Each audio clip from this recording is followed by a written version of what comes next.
Well, Kenny, when we first met, besides me knowing, another legendary cat like yourself. They're calling us legends now, Kenny. That means like we're instead of We're getting saying old. old, yeah, right, exactly.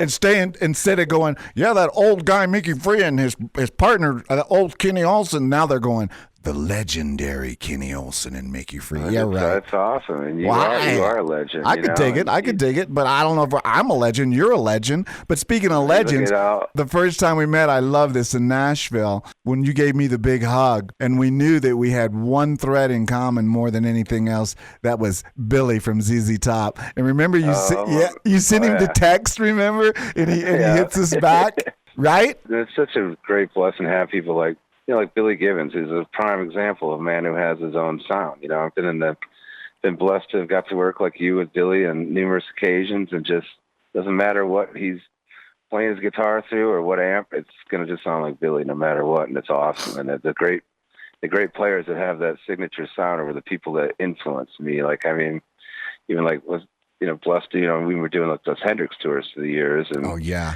guys like Hubert Sumlin, Yes. and I mean, obviously Billy and Mitch and Buddy, and there's so many great players, and some are now, have gone on to the next life, and but Right. have left Right. behind so much for us to, and there's so much that people don't even appreciate with these great artists, with the way music is now. They don't even know who a lot of these great legends are that played Totally. on these songs. Totally.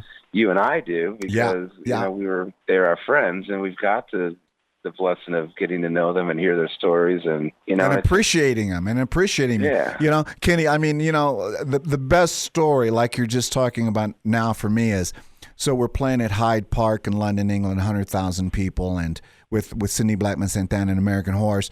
And yeah, I always close with Voodoo Child. That's my favorite song. I like to oh yeah, rock. I like to have fun. You know yeah. that. So I get off stage. Cindy was playing with you. Yeah, Cindy was playing, and Yeah, I love David Cindy's Santos awesome. was on bass from Fogerty's Yeah, band. So we get off stage, and these girls are standing backstage, and I'm like, "Ooh, yeah, baby, yeah, it's on." It's thinking I'm a rock star and stuff. So I go over to this girl, and she has a picture of me, and she goes, "Would you sign my picture?" She was a little English girl. "Would you sign this?" And she goes, "I just want to tell you that your version of Voodoo Child was better than Stevie Ray Vaughan's, who wrote it. Yours was better."